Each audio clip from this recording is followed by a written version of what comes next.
Smashing these out at the minute, aren't we? Yeah, I'm quite enjoying it actually. Yeah, I'm enjoying it. Right, yeah, 4th episode of our little isolation playlist. We've got Chris back in with us because we thought we'd better get a third party in because we're being joined by a former player, but someone that Chris actually saw play. So I thought that would certainly be more beneficial than just experience. So yeah. Thank you for that.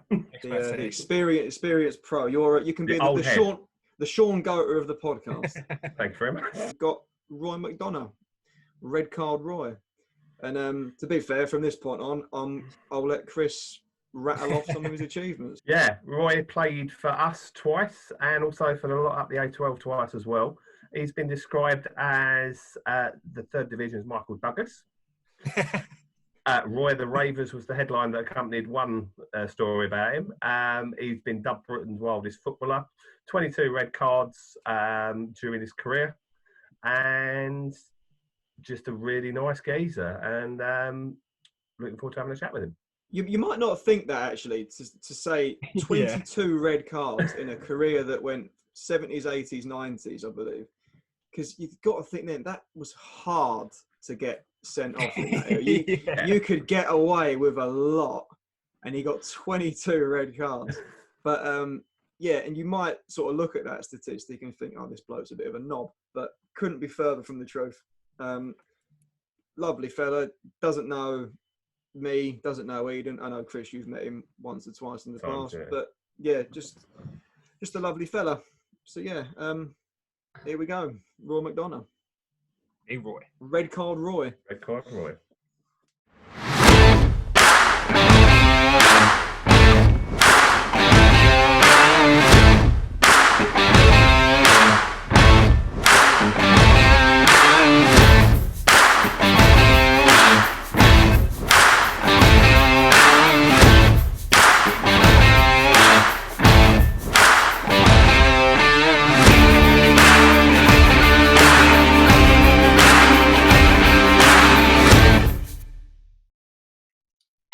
Can I swear, by the way? Can you what? Can I swear? You can say and do whatever you like, big man. Wouldn't expect anything less, to be honest, Roy. What, mate? Wouldn't expect anything less. Good lad. Well, cheers for coming on, mate. Anyway, really appreciate it. Yeah, really appreciate this. We've wanted to get this done for honestly about. Can I just explain the trigger? See these glasses? I did have designer, but I sat on them. So these are Chinese. So if I look a bit of a dick, it's because they're from the frigging Chinese. And we don't want to talk about the Chinese, do we? No, don't want to upset them anymore. Okay. Well, yeah. So basically, we Chris very kindly volunteered to come on board with us for this one because Chris actually saw you play. Yeah, I'm that old, Roy, as well. You were able to see you. You don't look that old, Chris. You were sadly. Thank you, mate. Appreciate it. You either. Sadly, before my time. But yeah. So really, we're quite happy for Chris to almost lead this one in a sense where we talk about your career, and then me and Ian are just here for the boozing stories, basically. So Scotty, career where? In tots, in rain, or exactly. what? Yeah. The tour of the local nightclubs. Those were the days, my friend. Yeah, it's gone now. Tots, it's been. I don't know if it's been knocked down. Tots. It's complete. Yeah, it's been demolished. It's still there, but shut. You know what? Last Easter, when I did the thing at the Palace Theatre and saw the game, Bank Holiday Monday at Burton against Burton. But I stayed at the Westcliff Hotel down the seafront, and I walked past obviously the old Tots, but of course it's changed quite a lot, the seafront. Oh yeah, a lot. Yeah. The girls still look good though, to be fair. The old It was a nice day, wasn't it, that day? It was a nice day. It was lovely. Well, I guess we might as well start from the beginning then. And the first thing that we've got to bring up is a 6-month suspension for throttling a referee in school football. Is that correct? Birmingham Cup final, I believe. Birmingham Schools Cup final. You know what? Your homework's pretty good, chaps. But guess what? You know what? Looking back, a couple of things happened over my career which could have really, really hurt me. You think I was banned from every level of football at sort of 15 and a half years of age, where I played this cup final at our school against Sir Wilfrid. It was called Sir Wilfrid Martineau. They had about 8,000 kids. We had about 800. And the centre forward was getting me at it, and I took the bait, to be fair, and I lost the plot, was getting this red card. But the referee was from Coxshott Hill, which was our arch rivals from Linden High School in sport. So he didn't like us anyway. And, mate, that's probably the worst red mist I've ever had on a football pitch in my life. And yes, I'd had a few, don't get me wrong. But when I came round, I'd got him off the floor by his neck, the referee, one-handed, because I totally and utterly lost the plot. And then, you know, you imagine at 15.5, 16, I let him go because he was going red, and he was a lump and all, mate. How do you think, you know, you probably, maybe you've all had it once where the red mist hits you and your adrenaline kicks in, because he was a lump, I tell you. And but he made sure I got the maximum ban I possibly could get. And, you know, looking back, chaps, the headmaster from our school, he told me to stay away from school for about the last 15 months of my schooling days, because Aston Villa gave me a letter in writing, I'm signing for Aston Villa when I leave school. And I went a bit pear-shaped. I didn't like school anyway. He said, don't, just stay away and turn up for the sporting activities, i.e. cricket, athletics and the football. And he called me in that the meeting was going to be at our school with this referee, headmaster of Coxshott Hill, our headmaster. And he asked me, Roy, you'll definitely turn up, won't you? I said, yeah, of course I will. Guess what I did? Never turned up. I never turned up. I'd have never turned up. I thought, oh, bollocks. They're going to drag me across the coals anyway. So, needless to say, 6 months maximum ban, every level of football. I mean, that's kind of unheard of at that level, at that age. Think about it. I'm thinking, Jesus Christ, we're talking, crikey, 46 years ago. And our school, Linden High School, was renowned for being the sporting prowess of bringing one or two decent lads through. But, oh, crikey, no, they give me the maximum ban. I couldn't go to Aston. I was at Aston Villa at the time. And yeah, that could have hurt me big time. But did it affect your time at Villa? What happened when you got to Villa then? Was you just training or? Hey, Chris, I got a letter from 14 years of age that with the day I left school, signed by Vic Crowe, the Aston Villa manager of that era, Frank Upton, the youth team coach, Neville Briggs, who was the chief scout at Aston Villa, me and my dad. The day I leave school, I get a 2-year full-time apprenticeship at Aston Villa Football Club. Wow. The summer, obviously after this ban, Ron Saunders took over. God love Ron, because he died a few months back. Yeah. He saw me play for 20 minutes, Chris. Now, there was 8 lads going in at Bodymore Heath Villa's training ground to be told that they were going to be taken on board. Well, I'd got it in writing anyway, so I weren't really unduly bothered. Yeah. So the first 6 went in, all come out in floods of tears. I'm 7. Gordon Cowans, who was a different class by me. Yeah, Gordon Cowans was number 8. Right. So they all thought, well, Roy's going to sign. So was Gordon. I came out. I'm clearly not in tears because when Ron Saunders had seen me for 20 minutes on the training, Roy, you're not up to standard. We're not taking you on. I'm 16 there. How the F I didn't fucking punch him as well? I do not know. I just wanted to knock him out. So I didn't come out crying. Everyone thought Roy signed. Gordon went in. Obviously, he did sign because they gave Gordon's mother and father, they were Geordies. They gave him a detached house in Sutton Coldfield, which was actually Aston Villa's youth hostel. They ran the house to make sure they got Gordon's signature. Right. So looking back, that could have gone totally tits. But then I went to Birmingham City 10 days later. And chaps, people don't realise in football, right? And it's more political now than it was in my day. So I go to Birmingham City, Don Dorman, God love him, he's dead as well, they're all dying. Chief Scout Birmingham signed me. My dad found him, said, Roy's not at Villa. They all wanted to sign me in the whole of the Midlands. I promise you, Wolverhampton Wanderers, West Brom, Coventry, Derby County, when I was a kid. Right. And he said, yeah, come down Monday. So I trained for the first week, 4 days with a new set of lads. Played the first game for the youth team on Saturday morning. I'll never forget it, Mansfield away. The training ground pitch was overlooking the stadium. We won 2-0. I got both. Right. Still school. On the Tuesday, right, we played Stoke City at Damson Lane, Birmingham City Training Ground. We beat them 5-2. Garth Crooks, Paul Dyson, a couple of other lads who had good careers in top level football played for Stoke. We beat them 5-2. I scored 2 and made 2. So come the Friday, my dad said, he phoned the scout, Dom, and said, what's happening with my lad? You know, he's played twice, he's got 4 goals. He's hit the ground running, and what's happening? Here's the politics for you. I used to go to the train to Birmingham City's stadium, St Andrews, with the apprentices after training, and have beans on toast, and they do their clean the boots and clean the stadium. Well, I had to get the bus home, and I'd got no money, chaps. So I'm thinking, if I can get out the van at the Wheatsheaf pub, I could walk home into Alton Solihull, rather than go to the football club at St Andrews, get the bus home. I had no money, I think bloody miles. And you know what the scout said to me, Dad? He said, well, we're just a bit worried. 4 goals in 2 games, by the way. Is Roy going to be a mixer? He's going to mix with the lads. So the following week, I went out beans on toast, cleaned the frigging boots with him, cleaned it, and signed on the Friday. All right.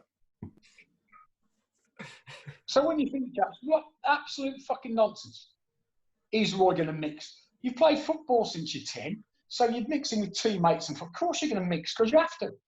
But that could have come a bit, could have got a bit nasty, you know. So how long did it take you to break into the first team at Birmingham? 15 months. And Chris, when I signed, mate, I became a pro. I was number 55 on my tracksuit top. Right. I was the 55th member of staff. On not just, apprentices were their numbers weren't up there, so I was number 55. So out of 55 players, it took me 15 months to make the first team. Right. How come you reckon it took so long? To what, mate? How come you reckon it took so long? Like, was the team quite good in front of you, or? Listen, then you got Trevor Francis, Bob Latchford, Bob Hatton, John Connolly, Howard Kendall. Birmingham City in those days were a good club. They were a big first division club. But 15 months, if I'd have had my way, I'd have made it 12. But you have to remember politically, again, it was a big club. You have first to be division, we're Premier League these days, but first division and Birmingham City used to stand their own in that division. And so 15 months, I was quite chuffed with that, to be fair, Chris. And you played up front with Trevor Francis on your debut, I understand. Yeah. Sunderland away. Amazing. Sunderland. I mean, 34,000 crowd at Roker Park. Yeah. I've got 3 brothers, my dad, who'd follow me everywhere. And we travelled up on the Friday night. I hadn't got a clue I was playing. You know, the old cliche. Don't because I'm too nervous. So on the Saturday morning, we had pre-match meal at midday. And then the manager, Freddie Goodwin, said, you're playing. Of course, my dad ain't going to make Sunderland for freaking Birmingham in 3 hours in his van. So I made my debut without the family being there. And we lost 1-0. Kenny Burns was injured, so I played up front instead of Kenny. And on the Tuesday, we played Villa at St Andrews, the biggest Birmingham local derby. And I had a chance early on, you know, Chris, and I went across the angle, and Siddle got a touch on it and just went past the far post. And the manager said to me, Burns had an injection to play on the Tuesday. He said, Roy, if you'd have scored, I could have played you. But obviously, because I'd had a chance and missed one freaking chance, for Christ's sake, he played Burns. And I understand the only other game played for the first team at Birmingham, you came up against Webby, who, of course, would be your manager down the line. My good old mate, Dave Webby, and Chris, at the end of it, we got on quite well. But, in the early days, we had murders, I'll tell you. But, yeah, Webby and Frank McClintock for QPR played. Frank McClintock played his last league game, and the 2 centre-backs, McClintock and David Webb. But I was, 18 and a half, 18 and 3/4 maybe. I could run in those days, Chris. I ran the channels. I was decent in the air. I was aggressive. To be fair, mate, I ran the legs off the pair of them. Because I was thinking, Big Frank, it's his last ever league game. Dave Webb's obviously a so-called big tough guy. And you got this snotty-nosed young kid running them ragged down the channels. the things have gone on in my career. I'd signed a 3-year contract for Birmingham City with Jim Smith. He liked me. I'd gone 12 months watching Keith Birchin playing the first team, who went 14 games without a goal. This is where, you know, it wouldn't happen these days. Your personality, I had fire in my belly because you needed to, in our day, to make the first team. I stomached 12 months of Keith Birchin, couldn't hit a barn door from 3 yards. I scored 3 hat-tricks in the reserves. I'd made a name for myself the season before in the first division, up front with Trevor, blah, blah, blah. But Sir Alf Ramsey that summer, who was on the board of directors of Birmingham, recommended Keith Birchin from Ipswich, 135 grand signing. So Birch was a big signing going back all them years. Think about it. Recommended by Sir Alf. Rest assured, by the way, chaps, and fans won't realise this, guaranteed Sir Alf was involved in Ipswich Town, copped a backhander for that signing. But I watched Birch couldn't hit a barn door for weeks and weeks, 3 hat-tricks. I never made an appearance that season in the first team, which is now a 19-year-old headstrong, what would you call it? Isn't headstrong, but desperate to make the way in the game. And here's another killer blow for you. Ken Oliver, who taught me at Birmingham City from county level, district level, whereas I was the top goal scorer in the whole of the region for 3 years. He taught me how to play the game properly. You're a target man, Roy. The team win the ball for you, your full-backs and midfielders. When they give you the ball, you protect it and bring people into play. I used to flick it around the corner, chaps, and run people in the channel. Because in those days, I was a runner. Ken Oliver taught me how to be a proper centre. He went to Warsaw. Sir Alf left the club, Smithy came in. Ken Oliver went to Warsaw as first team coach. 2 weeks later, Ken liked me. I signed for frigging Warsaw. And I got a 3-year deal. And what about this one for you? You probably know it. The Saturday I made my debut at Warsaw, we won 4-1. I'm up front with Alan Buckley. God-forsaken Alan Buckley, by the way. He got 2. I didn't score, but I made 3 out of 4 goals. Man of the match. On the Saturday at Birmingham City, Trevor ruptured his knee tendons out for the season. This is November, by the way. Keith Birchin breaks his leg, same game. Both strikers out for the season. Nice. And there's 13th man up the fucking road at Warsaw. This sounds like bad luck, really, doesn't it? Yeah. Hey, Eden, you know, listen, don't kind of feel sorry for yourself because it is what it is. But I'm thinking, fucking hell, really? I've got man of the match. On the Tuesday, we played Peterborough at home. I ain't got a bad memory, by the way, chaps, for a 61-year-old. We played Peterborough at home, beat them, crikey, I got. We beat them 5-1, I believe. And Jim Smith was at the game looking at Buckley. And it was my second game. I scored 2, made 2, hit the bar twice. Could have been 6 or 7. I'm 19 and a half, 20 years of age. And the big Birmingham paper said, oh, McDonough this, McDonough that. And my quote was, I'm glad Jim Smith was there. Because Smithy let me go, chaps, and he's another one. Smithy likes me. He said, Roy, people want to sign you. I'll speak to them on your behalf, but I'll let you know if it's a good deal for you. Guess what? I went to Warsaw for 15, 20 grand. Smithy copped a backhander. Again, it's just mad, isn't it, when you think about it? Evan, I'm a 19, 20-year-old kid, spent all my life as a schoolboy, desperate to be a footballer. I'm sure you probably all felt the same. And then the manager cops a backhander of maybe a grand or 2. Smithy liked me, don't get me wrong. He stuck by me, and I was always in the first team squad. But nailed on, the reason he let me go, he copped a backhander. Yeah. Do you think that still happens now? That just going off on a tangent a little bit, like. Scotty, do you think? Jesus.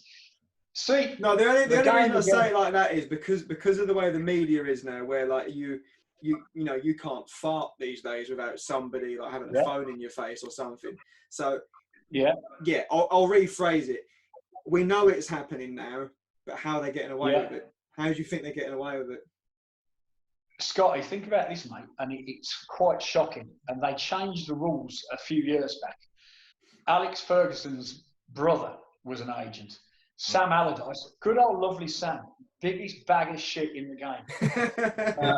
His brother or uncle or nephew was an agent. All you had to do in the early stages, you'd work on behalf of a player and use a third party. It could be the player's brother. It could be my dad, for argument's sake. You do the deal. So here's the deal on black and white, like George Graham at Arsenal, when he signed the lads from Scandinavia. Every penny got paid to Arsenal Football Club, which was agreed, and to the players. But the agent actually gave George, in a sports bag, 155 grand present. But the deal agreed, this is what people don't understand, that was agreed on paper. Arsenal got every penny, so did the player. But the agent, because listen, mate, they were making bundles in them days. He gave him a personal gift of 155 grand. See now, and they're all at it, mate, and it upsets me. Steve Bruce, renowned for it, as was Big Sam, as was, I'll tell you, Big H, King of the Jungle. Jesus Christ, chaps. It was fucking rife. And what they do is, they'll do a deal with the club, then behind the scenes, I've read Roy Keane's book at Ipswich. Never ever met the chairman, always dealt with the CEO, the chief exec. He signed a couple of lads. It's great. His book's different class, mate, I tell you. He said, I've signed a lad for 800 grand. When he went through the books, it was 1.6 million. Mm. So CEO and agent carved up 800 million. I remember that. I've read his book as well. I remember that. Yeah. Scotty, mate, it's a good book. Roy Keane was one of my heroes. I loved him for obvious reasons, really. But it's going on today. Steve Bruce, I'll tell you, a very good friend of mine I grew up with. I took him to Colchester, got a job at Colchester as a manager. People who work out there, he's a good friend of mine, known him for 30 years. He worked for Birmingham, Aston Villa. He's at Wolves at the moment, and he was at Sunderland, Everton. And I'm in San Pedro del Pinatar. There's a nice sports development not far from where we live. A couple of German teams playing. So I met my pal, and he's doing his little thing here and there. And he was at Villa then, and Bruce is the manager. I said, how's it going there? He went, it's not bad, he said, but, you know, the gaffer, I ain't so sure about it, blah, blah, blah. The phone goes at half time. So I'm getting a beer, whilst, for me and my pal, the phone goes. And I know it's Steve Bruce on the phone. So my pal's arguing, yeah, but gaffer, we didn't earmark that. We need 4 players. A centre-half, central midfield player, a good white man, and a ghost. We don't need X, Y, Z. Bruce went, yeah, but he said, I like him. Here's the story. They signed the lad, which they don't want, because it was Bruce's pal, the agent, so he copped about $500,000. Scandalous, I hate it. Yeah. Huh? It makes a lot of sense. You see so many, like, you look at a couple of transfers and you'll think, how has that happened? And what? Now you know, don't you? You can piece it together for yourself. There's obviously some sort of ulterior motive somewhere. Yeah. So someone's earning out of it. I mean, Scotty, mate, and you know, in the cold light of day, Big H, mate, King of the Jungle. I remember I was a manager at the time, or player manager.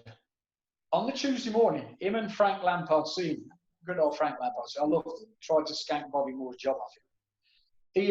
On the Tuesday morning, they were 7th in the Premier League. At 10:15 on the Tuesday morning, I don't know, maybe December, January of that season, bump, gone, office cleaned out, gone, cleaned out.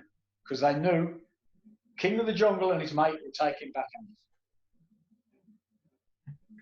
Just mad, isn't it? It almost goes completely untouched by the media, or they almost don't want to paint this image of him being like a dirty dealer, so to speak.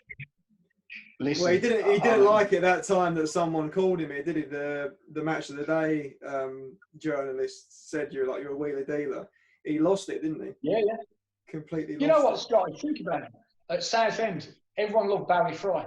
Probably the best second-hand car dealer in football I've ever known. He liked to deal with Barry. God, what number of players we've signed under him.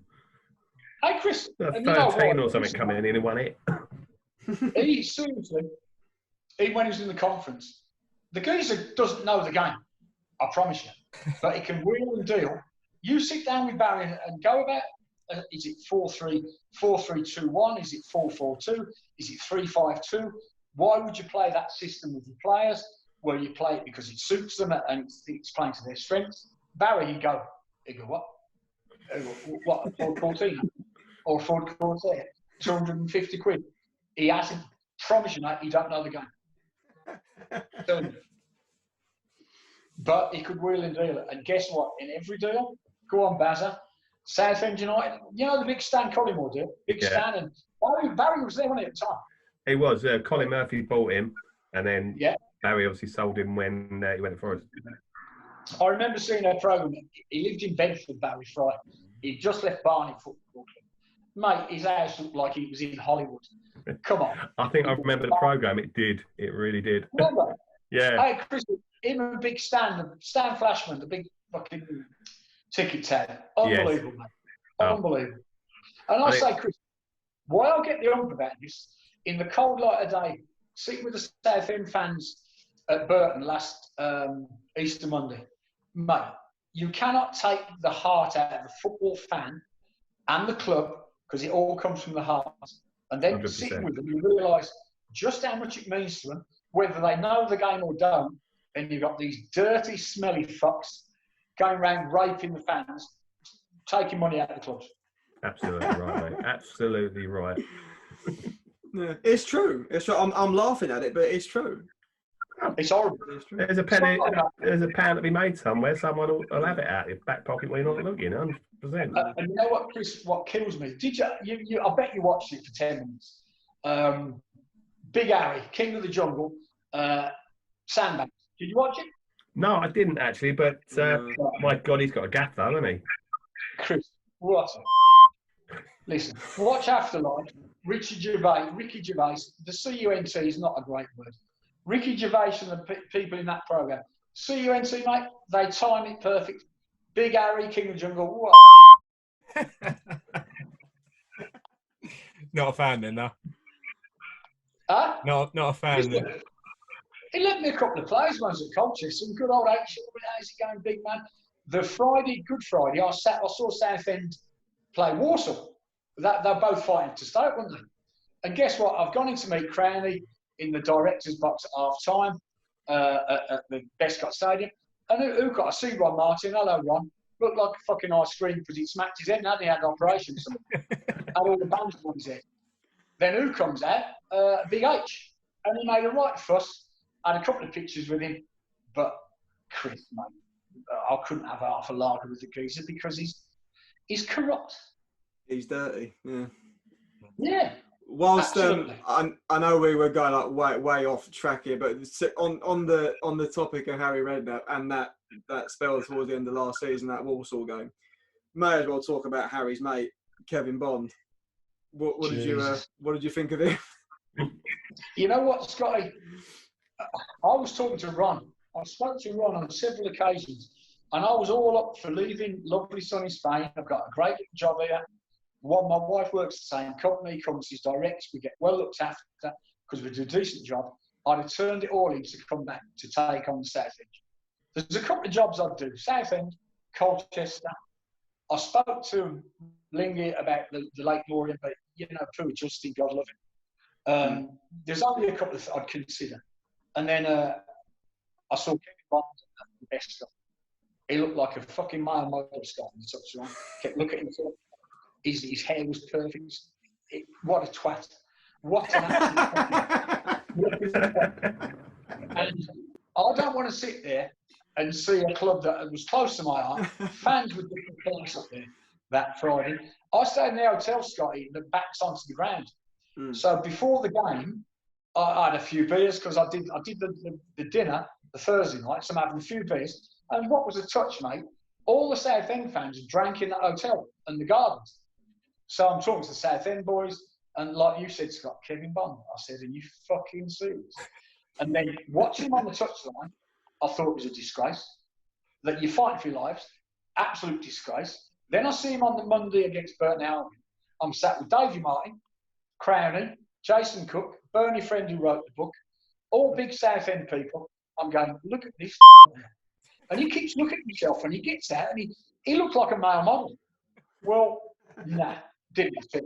And that Burton Albion game, don't get me wrong, mate, Scotty, they played from the back. It was wide left, wide right. I'm looking at Kevin Bond. His number 2 was Keane at the time, wasn't it? The West Ham boy. Yeah, I think it was. Yeah. You got played, you must have been the game, played off the fucking park, right? And every time they got it, they split at the back of the three. Then they played to wide left or wide right. And Kevin Bond, Kevin Keane, Kevin looks $1 million and he kept flicking his barnet. And he'd come out clean with his baseball cap on. Not once did they stop Burton passing the team to fucking death. Now, if Burton had been more ruthless, which they didn't have to be because they weren't going up, they weren't making the playoffs. Yeah. If they'd been ruthless, it'd been 6-7 fucking nil. But what didn't impress me, as a manager who was fighting for a job, he never changed the system once to stop Burton ripping the arse out of Southend at home. I remember that was a big criticism with him from a lot of people, that not even just in those, in what was it, 6 games he had. It was like he had nothing about him. Like, he didn't do anything on the touchline. We scored like last minute winners or whatever. He just stood there. He didn't seem to like. He didn't care.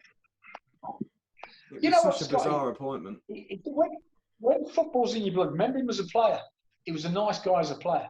Why would you want to be nice as a footballer? If the opposition are giving you a bad time, but they're going to take money out of your pocket, working it out, because if they beat you, you don't get your win bonus. The bonus won't go up to the next game because you just got fucking beat. So what you do is you tread all over these fuckers to make sure you beat them and get a result. He was a nice player, remember?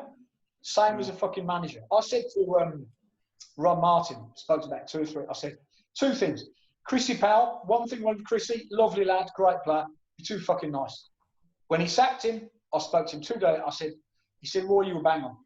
I said, well, Ron, I'm not a smart ass. No one likes the fucking, I told you so, bloke. I said, Kevin Bond, I said, Ron, God forbid, mate, please don't do what you're thinking of doing. Because we were chatting about maybe if I could get in the building and put a bit of fire in the place. And he gave him a fucking 3-year contract. Yeah, it was, wasn't it? Fucking Yeah. I know all his little sidekicks, whoever the fuck they were. So sorry, was that after the end of last season? So after his initial 6 games, you were talking to Ron again then?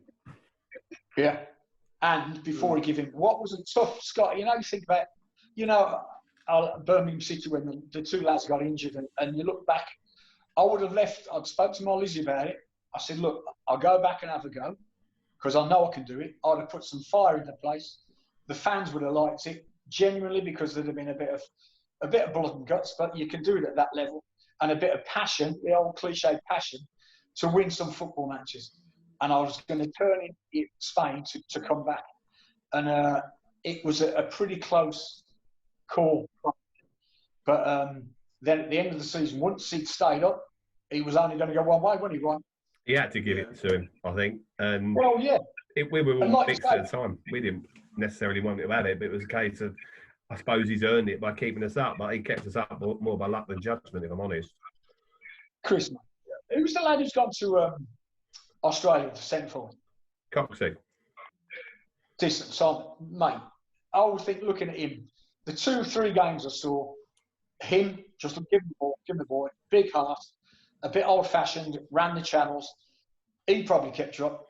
He kept us up single-handedly last year. Yeah, absolutely. Last season he did, yeah. Yeah.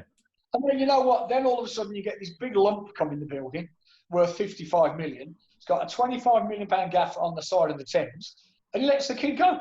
Yeah. And I'm looking at him. He's probably as good a striker at that level I've seen for a long time. He's like Crowney, but Crowney was a great runner, David Crown, great finisher. But Cox, he had a bit more about him about the game also. Yeah. Clever. Yeah, he was clever. Unfortunately, this year it seemed that he wanted to go. I think rather than he was meant to go in the summer apparently. Yeah, his head turned in the summer, and then he got his head turned into it. You know, Eden, but sometimes, mate, as a manager, you look at it and think, I bent the rules for players when I was the player manager. The season before at Colchester, I'm everyone's mate. I'm entertainment officer. I'm taking them down the pub. We're all laughing and joking. All of a sudden now I'm the gaffer and I've got to be a bit sterner. But you know what you do? Your little shining lights, you bend the rules. I'd have bent the frigging rules for Simon Cox all day long. Yeah.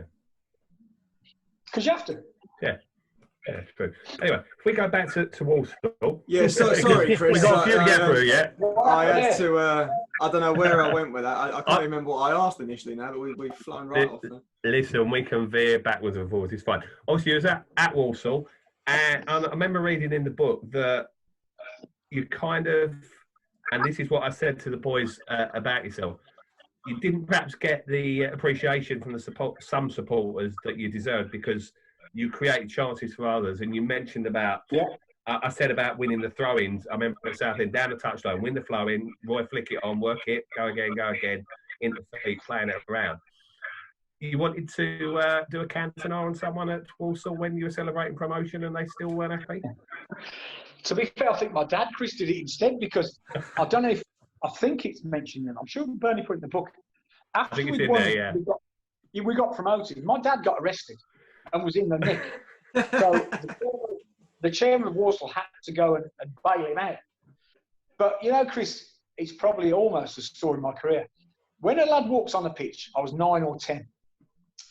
As a football fan, 9 or 10, goal scorer. Look at Mark Hughes at Man United. Hughes again. Another one of my heroes. What a fucking warrior he was. Oh, yeah. He looked after the ball. He brought people into play. Scored spectacular goals. I bet his best season was 14-15. Yeah. Then you get the Michael Owens get 32. Andy Cole gets 31. Dwight York gets 28. The season we got promoted at Walsall, Alan Buckley, good old Sir fucking Alan, and Don Penn. Don Penn got Midland Young Player of the Year that season. And he got 27, Don, top goal scorer. Buckley got 26. I think I got 11. So that's 47, 53. 64 goals out the front three. And I'm guessing, Chris, I had 35 assists because I ran the channel. I was only not looking back, Chris. I was only 19 and a half, 20 in the Football League, getting booted from pillar to post by these big nuggets who'd been around the block a little bit. And I'm thinking, but I'm doing a great job here. But the fans thought, 9, he's only got 11. He's a wanker. Yeah, must be shit. He only got 11 this season. But Chris, I promise you that season, because my contract was up, I'll never forget it, because I saw Buckley at Fellas Park, that contract. Right. I'd hit the woodwork. I scored 11. I hit the woodwork that season, Chris, 14 times. And not one of the fuckers bounced in. So if half of them gone in, I've got 18. But I remember Buckley did a thing in the big Sports Argus, the big sports paper in the Midlands. Roy McDonough is first on my team sheet every week. He leads the line. He holds the team together. He defends set pieces well. He's first on the team sheet. Chris, listen to this for a line. And I was headstrong. So, Roy, contracts, yeah. How many goals did you get last year?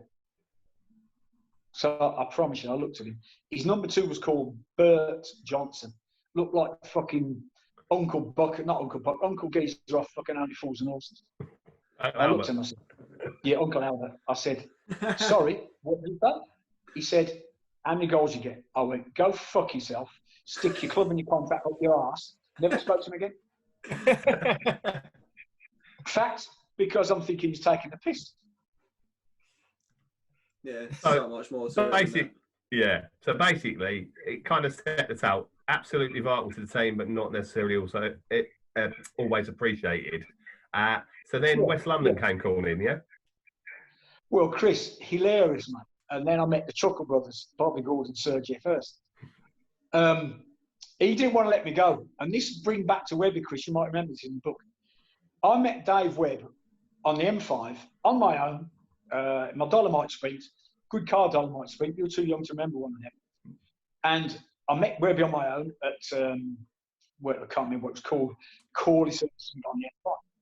Webby's at Bournemouth as a manager, right. And they hadn't got promoted, but they were close. I'd come up with Walsall, got booted from pillar to post, didn't particularly enjoy that level of football, but, Chris, I'd owned my own and done a decent job. This was Div 4, yeah? And I remember, Chris, I was leaving the fucking services thinking, I shook hands with Webby.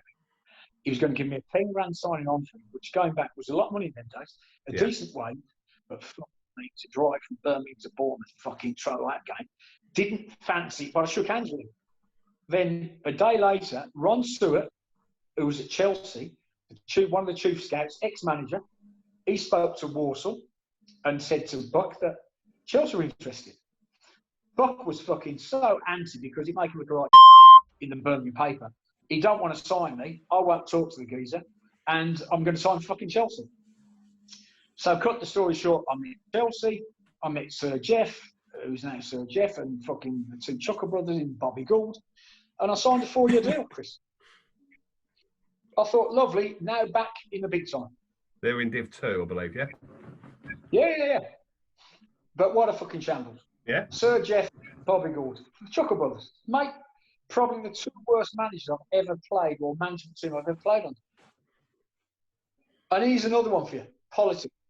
You'll know the name, maybe you lads, around the London area. Brian Eastick, spelled E-A-S-T-I-C-K, like Bostic, Yeah. was reserve team manager.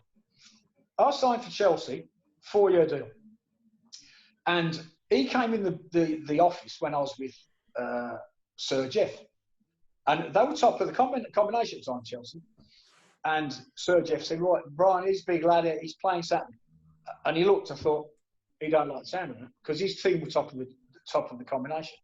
Anyway, I played, scored 2, made 2 at the bar, and blah, blah, blah.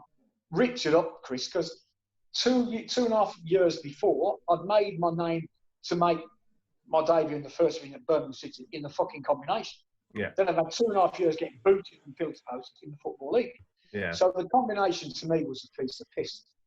Mate, I promise you, I say the Chuckle Brothers, first time I lived away from my family, my twin brother, my brothers and all that malarkey. Looking back, Chris, big old red card, Roy Tough guy, weak as fucking piss. Weak as piss. I used to phone my mother from the phone box, and here's one, and all, you know, you're a young man, I'm 20, 21.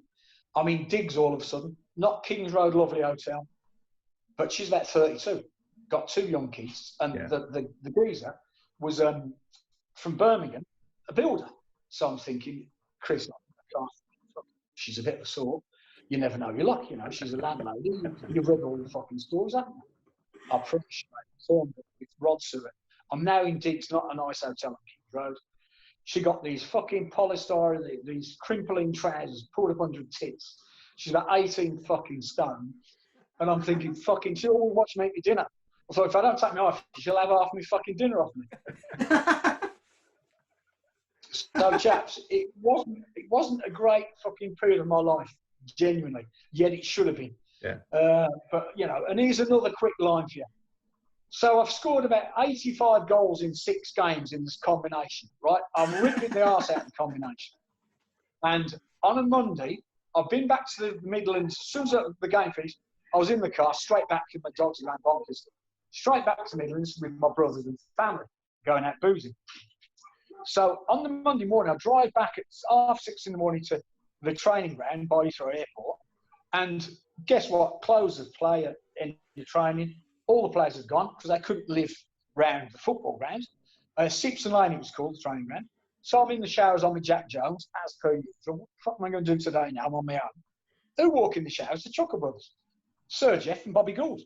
Now, I've scored 2 on the Saturday, made 2, we won 5-1. Again, funnily enough, 5-1. Made 2, scored 2, hit the bar twice at the post. So I could have had fucking 5.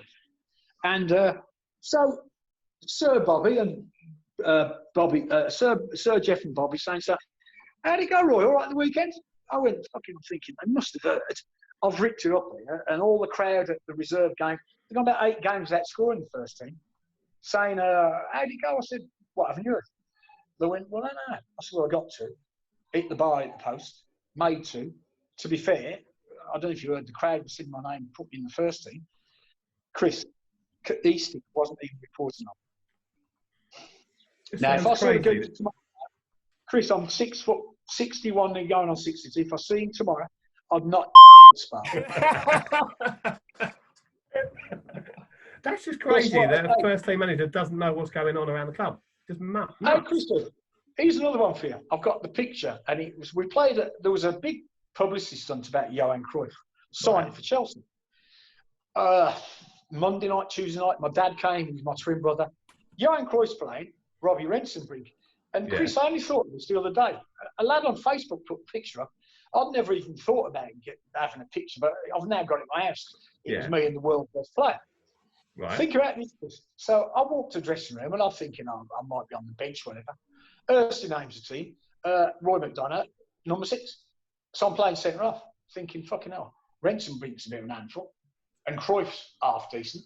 I've not played centre half for 18 fucking months. I'm thinking, does this fucking prick realise I'm a centre forward? Think about it, Chris. I think he didn't know. I know I'm 6'1". He must be centre half. So I played against Rince and Brink and Court. As it goes, I played pretty well. Yeah. And I'm sure looking back now, either he did one or two things. Make me look a mug, so he don't look a mug for not putting the first team, or play me centre half, so then the crowd don't think that centre forward should be in the fucking first team. And probably thinking that they'll run rings round you and make you look a dickhead, basically. You know what, Ed? I look back, I think, you fucking cheeky fuck. And it's where there was Clive Walker up front, Mike Fillery, Colin Pate, centre half alongside me, Gary Locke. Jesus, mate, Chelsea were a decent team. I was going to say, on paper, for a second division team, that sounds like they should have been absolutely smashing in the league. And I think they were bottom half or mid-table or whatever, but Sir Jeff, mate, fucking shambles on legs. How long was you at Chelsea for? I lasted about 8 months. And I couldn't get it. I was going to pack the game in. Oh, really? Promise you. I was going to pack the game in. I walked think about this again in my era. A 4-year contract. I was on good money, mate. It was good money, the wages and all that malarkey. I walked for free. Sir Jeff pulled me on might have been a Tuesday morning. Said, Roy, there's 4 clubs coming through. Doncaster Rovers, Bristol City, Cardiff City, Colchester United. This is me, 21. 6'1½", good legs, aggressive, could go left side, go right side. I'd played centre half in the Football League. So, Ed, and I think I'd be a decent signing, right? So, come on, Ollie, it's my little dog's coming in. So, he tells me, on the training ground, you can go and speak to them. I don't know what's around the corner for you because of X, Y, Z. So I walked off thinking, fucking cheeky fuck. I went to Stamford Bridge, got my boots and my bags and all that. I thought, I'm off. And I promise you, the girl was quite a nice girl at reception at Stamford Bridge. I said, right, yeah, where are you going, Roy? I said, well, I'm going to speak to a couple of clubs. I looked at the atlas of England. I thought, Cardiff, fucking hell, that's miles away. Bristol City, miles away. Doncaster Rovers, fucking even further. Colchester, that's quite. Colchester's quite close. I'll go and speak to them. So I drove down the A12 in my Dolomite Sprint, not knowing what the fuck I was going to do, and I signed a 2.5-year contract, went back to the Marks Tay Hotel in Colchester, sat down, picked up the local rag. I thought, blimey, I've just signed 2.5 years for this little mob for nothing. I could have had 20, 30 grand off Colchester to leave, off Chelsea, because they'd owed me decent money. I thought, fucking hell, what divisions I play in? Then I realised when I looked in the paper, I was in the 3rd division at the bottom. Is that right? You never actually see Layer Road until you walked out for your first game? Yeah. That must have been a shock to the system because it was a shithole even when they knocked it down. So. Chrissy, mate, I lie. I played there, or did I? What combination game? I did play there with Walsall. Oh, right. Because Steve Wignall was centre half with Mickey Packer. Right. And then over the years, Chrissy, obviously, I crossed paths with both of them. Steve Wignall, fucking hell, Jesus. He was a nice lad, wasn't he? Yeah. Fucking useless. He was the big centre half. Mickey Packer was the silent assassin. He was about 5'9", 5'10", Mickey Packer. Hard as nails. Mick's a great lad. Yeah. Then, of course, when I signed for Colchester, there's Wiggy and Mickey Packer. Because Wignall, he'd win all the big headers and he'd throw his head through the ball, head it 70 yards, and the crowd would go, fucking hell, look at him as a centre half. If ever I got close to him, he pulled his head out the way. Coward. Right. Chrissy boy, I promise you, not a mark on him.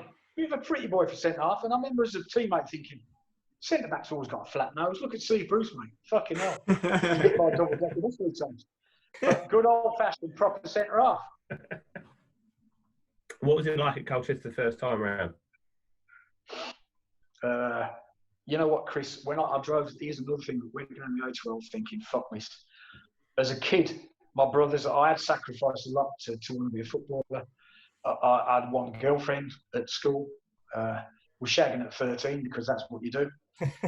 And she didn't seem to mind. So I was doing all right there, but I was squeaky clean. But I remember driving down the A12 thinking, you know what? Birmingham was a letdown. Chelsea Football Club, massive letdown to me. Through no fault of my own, my ability had taken me to both clubs. Twist of fate, politics, bit of bad luck maybe. So I thought, bollocks, I'm going to go drinking and shagging, because I hadn't done. as a teenager, and I'm going to be good at it. And to be fair, Chris, I was damn good at it. Colchester, University City, University Town, girls everywhere. They hadn't seen a fiver. So pull a five out of your pocket at the bar, quids in, wouldn't you? Absolutely, yeah. And so, I did, Chris. I got a lot of respect from my teammates for being the best drinker and probably the best shagger. And accolades to have, to be fair. And Chris, it was not. Was it a career? What's a shocking career move that was? Bristol City, Cardiff City. Doncaster Rovers was fucking miles away, and it was fucking cold up there, so I wouldn't go there. But Colchester was the closest. So it's geography and nothing else then? Yeah, 1,000,000%, Chris. And here's the irony, though. I met my lovely good lady Elizabeth, who's my second wife. I met her at Colchester United. And she's been an absolute rock to me. She really has sorted me out, really. I was a bit of a loose cannon. I mean, you did say that she's your guardian angel, and obviously you've been together, what, 30 years now? No, 27, 28, don't quote me, it's one of them. Oh, we don't need the exact number, just approximate will do, mate. Not a problem. So then, Roots song back in for the first time. Yeah. Wasn't a very long spell, though, was it, first time round? No. Chris, again, and I promise you, if you'd had a beer with me in the bar, I'm the nicest bloke in the world. I'm not aggressive. I want to laugh. I want a beer. As a young man, I like the girls, because you would. Blah, blah, blah. Peter Morris, Colin Harper. Fuck me. I've played with some fuckers in my time, I tell you. But what about this? So Colchester offered me, after playing every position on the pitch, including goalkeeper, Cyril, the manager, would I take a £60 drop in wages and sign a new contract at Colchester? So he got the get to fuck like Alan Buckley did. So I never spoke to him again. Went to Ipsos in Greece with a couple of mates from Colchester. Met some Southend fans, to be fair. Got blathered for a couple of weeks down there. Didn't report back pre-season at Colchester. Then I turned up at Southend. And what had happened, Chris, is this story. Dave Smith was manager. But when I went on holiday, I'd agreed my contract to do with Smithy. Right. He got sacked. Okay. So when I came back, Peter Morris went, well, that deal's not on the table now. You're on trial. But I think this is a blinder, Chris. I'm on the training round. Greg Shepherd from Norwich. Me, Greg Shepherd. A load of players, because he's looking to sign a load of players. John Fashioner. That's the best. Well, he said flashback after that 4 days. Because looking back, when I was playing for England, didn't he? But at that stage of my career, I was still a handful. And they signed me. But it was fucking Peter Morris, gee. He signed out 15 players that summer, Chris, didn't he? Yeah. But we had Billy Keller, good player, Chris Turner, Greg Shepherd was an handful, Stevie Phillips, Ronnie Poutney, Glenn Pennyfather. We had some good players at that club, you know. But you can only be, Chris, you can only be as good as the bloke in charge. You have to be led, because footballers are big kids. You need to be led. Peter Morris was a fucking shambles. Yeah. So what led to the altercation with Mr. Harper in the car park then? This is amazing, this. Hey, Chris, it's funny. I look back at, in my early stages, the amount of barmaids I fucking managed to get hold of was frightening. And this little redhead, an ex-dancer, lovely girl, my local pub, we should have played, the irony of how things happen in your career. We were playing a Norwegian team on a Monday night, and it was a monsoon, so the game got called off. I was engaged to a girl back in Birmingham, and I went to that, my local, the Sun at Lexton, and who was behind the bar? This redhead called Wendy, lovely looking thing, fit as a butcher's dog, blah, blah, blah. So after about 5 or 6 pints, Phil Coleman, he see me clocking, he said, I bet you can't. I said, I fucking bet I can. So the bet was I couldn't pull her. Well, of course, the story goes, I did pull her and ended up living with her all that malarkey. But coming on, and he can't deny this. If he tried to in my person, I wouldn't stand for it. Dirty, lecherous fuck. And a couple of times in the bar after the games early in the season, he'd stand there because she was a fit old thing. He always wore the right clubber, ex-dancer. He used to fucking almost froth at mouth over the girl. And then he made a remark one day, training, maybe a couple of days before. I'm in the stiffs because I think, whether I've been sent, I can't remember. I've been banned from bookings or something. We trained up the top of the car park behind the goal when you had the big terrace on the car park. Yeah. And made a fucking another smart-ass remark on the training ground. He was a smart-ass fuck. So I just looked at him, and he was in arm's distance, and I'm not this sort of bloke. Fuck you, I just lumped him. Just fucking right hooked him, flattened him. And so I walked off, and that was the end of that. I'm assuming. I was going to say, I'm assuming that was your last game for Southend in that first spell, or? Well, Ed, the thing was, clubs have been touting after me again. We beat Millwall at that start of that season, either 3-1 or 3-2 at home. Here's another twist and all for your career. So when I've lumped the number 2, which clearly didn't go down so well with the hierarchy, I got Trevor Wymark in, I didn't think we'd lace my fucking boots. So Jerry Francis phones me in the phone booth at Colchester Billington Snooker Club. And Chris, I'm in the middle of my first ever 50 break, and you get a little plaque. So I'm thinking that means I'm half decent. I've got a 50 break. So the bloke comes on the tannoy. Roy, it's Jerry Francis. So I'm in the, the CCs. I'm giving the fingers. Fuck off! I've got a break going on. So I speak to Jerry on the public phone. Asked him for crazy money. Extra, I didn't fancy that at all because I was in love with this Canadian bird. Then I finished my 57 break. 10 minutes, the phone goes again. Blah blah blah. Tannoy, Roy, it's Theo Foley. Wants to speak to you.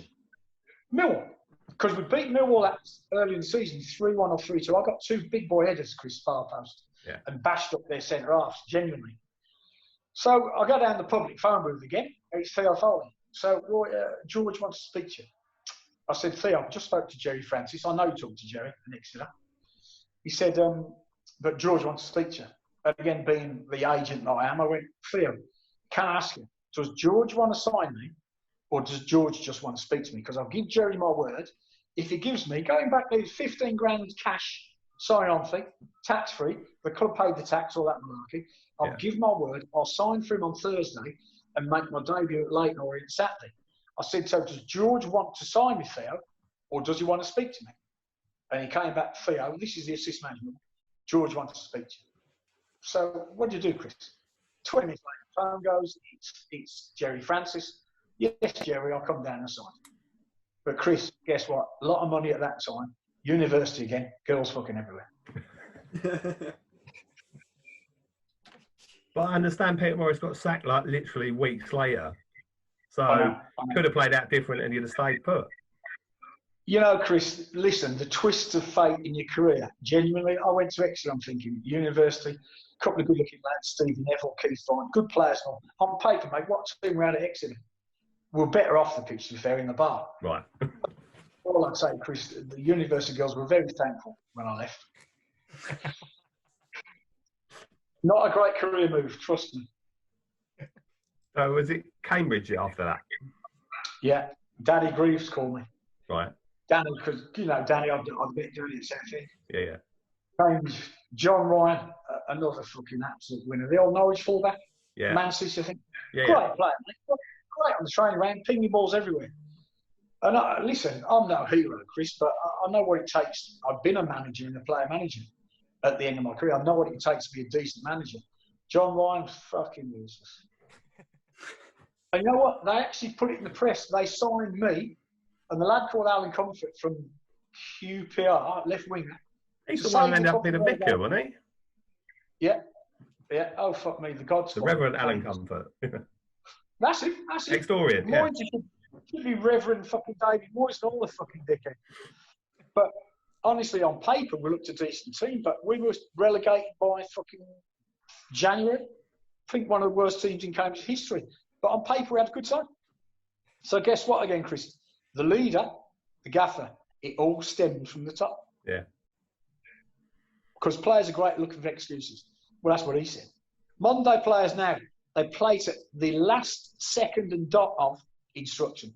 So if the manager says do that, right, and if it goes wrong, it's his fucking fault. In our day, Chris, Webby, God love him, and I was told to his face and everything. Some of his team talks at half time for fucking late.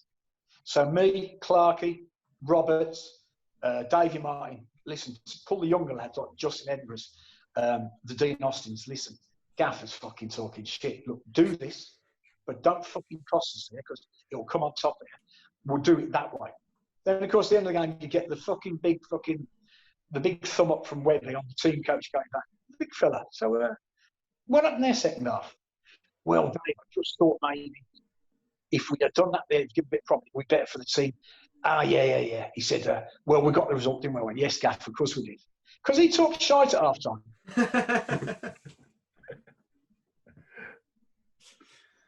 So after an unsuccessful-ish, well, very unsuccessful time at Cambridge, back to Rousseau again, and obviously this was around about the time that I was watching. I wasn't quite around for the cadet time, but from there on I was. Tell us about Richard Cadet.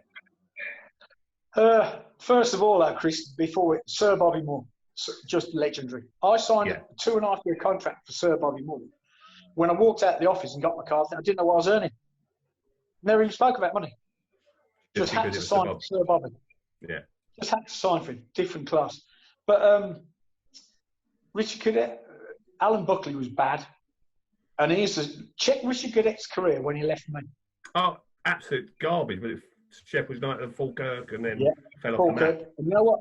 I used to tell him, Crowney was different class. David Crown, big fella, love you, you put your head in. And Crowney was great because he respected what I did for him and the team. Richard Cadet was all about him. And I told him, I said, Dickie, I said, the day you leave, mate, you're going to fucking miss me. And I remember I bumped into him maybe at a PFA do. When I said, Richard, how many goals got this year, mate? And he looked, because he got that one, I think, about fucking 24 games. He went, yeah, do you, I said, do you fucking miss me or not? And I just fucked off. Because he fucking genuinely did miss me. Yeah. He could score, mate, but half his goals, mate, he'd give it the big shape and laces, Mark Hughes right foot volley, back where it came from, top corner. It is his fucking halfway up the shin, bobble in the other corner, and the keeper had gone for the good strike because he's thinking he might strike his foot. I promise you, man, unbelievable. So, what was it like playing under Sir Bob then? You know what, Chris? I was the manager, but I think I was a decent character and I knew how to bring the best out of people. Bob was just fucking legendary. And just looking at him, like Sir Alf Ramsey at Birmingham, how can you not play for these people? They are the old cliche icons of the game. Bob was just fucking absolute class on wheels, but too nice. Right. I'd have to say, too nice to be a manager. Yeah. Because we had good players again on paper, but guess what? The buck stops at the top, and Bob was too nice. Yeah. I had Silton by the fucking throat on the coach. We got beat 4-0 at Rochdale. He's laughing and taking a piss. I stuck his head against the window because I'm thinking, how dare you disrespect not just Sir Bobby Moore, but the club that are paying you, the badge, and the teammates on the coach, because the bloke he was another fucking prick. Yeah, you don't have too many people say a good word about him, to be fair. Oh, Chrissy, millionaire agent, mate. Millionaire agent. Yeah. Bag of shit. He's one of the few, Chris, I promise you, I'm not great on these phones. I block the on my Facebook. That says it all, really. When you know, hey, that's when you know something's up. I block because he started bad-mouthing Paul Roberts. Yeah. He bad-mouthed Davey Martin, so I bit in one of his things. I actually think I read some of that. Chris, I read some of that. I fucking slaughtered him. He was having a pop at... Was it Dave's daughter was sticking up and saying, "Look, you know nothing," kind of thing? Was that? Have I got that right? Yeah, something like that. And Chrissy, and he's great though. When these fucking idiots, he thought he was a bit of a chap. So I've got a bit personal because he was really personal about Dave and bits and bobs. I went, fuck me. So, what about your medals then? Because he won fuck all. He went, Chris, I'm like, mother's life. He streamed off under 9. Yellow belt karate, under 12, 13 green and pink belt. I went, fuck me, Kung Fu fucking Charlie, are you? I said, you were fucking scared your own shadow on the pitch and have fucking Kung Fu Charlie. That's when you know he banter and got a clue. No. So, first season you were back. Obviously, you scored against Derby in the Little Woods Cup against Pete Shilton. And then the following season was the famous Tottenham game, where I understand L2 had to keep changing his back line to try and keep you quiet. You know what, Chris? He changed the back three times. Ronnie Hanley, who was our reserve, Ronnie was a great lad. He was at school with Terry Venables, so he said that I was a bit of an handful, blah, blah, blah. So, but you might think you've seen it. Pat Vandenau was at Birmingham with me, Psycho Pat. So I'm never a psycho, Chris, but I knew how to put my head in and could protect myself, and I'd throw myself about a little bit. So Big Pat gave me the tug on the pitch as we were warming up. He went, "All right, big man, how's it going?" I said, "All right, Pat, yeah, no problem." He said, "Were you playing at the back?" Or I said, "No, I'm centre forward, mate." I hadn't agreed a contract with Webby because he signed Mario fucking Walsh, the lounge lizard. So I'm thinking, I said, "So Pat," I said, "Mate, I'm not being funny, man. I'm flat out." I said, "I've not agreed a contract with the gaffer. He's got this fucking Mario Walsh in the building. That was the first time I played that season. And he obviously couldn't do what I could do." I said, "So Pat, I'm flat out." He went, "Oh, fucking hell, big man. Just keep the elbows down when you keep the elbows down." I went, "Pat, I'm flat out." Anyway, twice in the first 50 minutes, I backed into Pat and rolled him, give him a bit of a clip. So he threw a right hook at me. I said, "Pat, behave yourself, mate, else you're fucking having it." Pat went to left back. I think he brought Mitchell Thomas into centre half alongside Matt. And then I think in the end, Thomas went up. I slapped him about a little bit because he wasn't the bravest. I think it finished Mabbott essentially centre half, I think. But listen, we played well that night. And We were brilliant that night. Absolutely brilliant that night. I was seeing Chris the other day on YouTube for about half an hour, and I didn't realise we gave him a right fucking belting, didn't we? Oh, we did. Absolutely. And, you know, Cranley missed that one right at the end, and we hit the post, and, you know, bloody away goal as well, but that would have gone through. I hit the bar first half, which we made it 2-0. If that goes in, I don't think there was any coming back for Spurs. No, there wouldn't have been. And like you said, they had Lineker, Gascoigne, you know, Paul Stewart. David Allen. They had a team out that night. They really had a good team out that night. Didn't they just? Yeah. But, you know, played really well, which went unnoticed because he's another love-hate. The fans, Paul Roberts. Rob had a great game that night, by the way. He did. He got the lad Stewart sent off because he played him up and he got him at it. He had a great game, Paul Roberts. Yeah, but about 20 foot in the air when Stewart kept it. We were about 20 foot up in the air just to make sure the ref saw it. Yeah, and Chris, the fans didn't appreciate Robbo as much as they should have done. No. They didn't. Well, while we're talking about Robbo, and you mentioned Dave Martin earlier, tell us about the Three Amigos. Well, fucking hell. Robbo is great value off the pitch in the bar. He can't drink, but he's good value, and he's an East End boy. Davey came to the club, and me and him hit it off straight away because I nicknamed him the Loon because he's a fucking lunatic. But he's also nice with it off the pitch, Chris. And then it was just the three, like you say, the three of us. I'd always looked after Robbo. I played against him at Brentford when I was at Exeter, funny enough, bank holiday again. And he said, he came up, right, big man, and he was Robbo was quite a thick set, and I'd heard a bit about him. He said, "Fucking hell, mate." He said, "You had a fucking few last night?" I said, "I had about 13. He went, "Fucking hell, fuck that." He said, "I had about 10 pints myself." So we both walked around smelling like fucking breweries, but we were both playing up against each other. And that was just the sort of mutual respect that we had for each other from day one. Because he'd give me a couple of clips and I'd clips in, but there was no complaints because we'd both been on the piss the night before.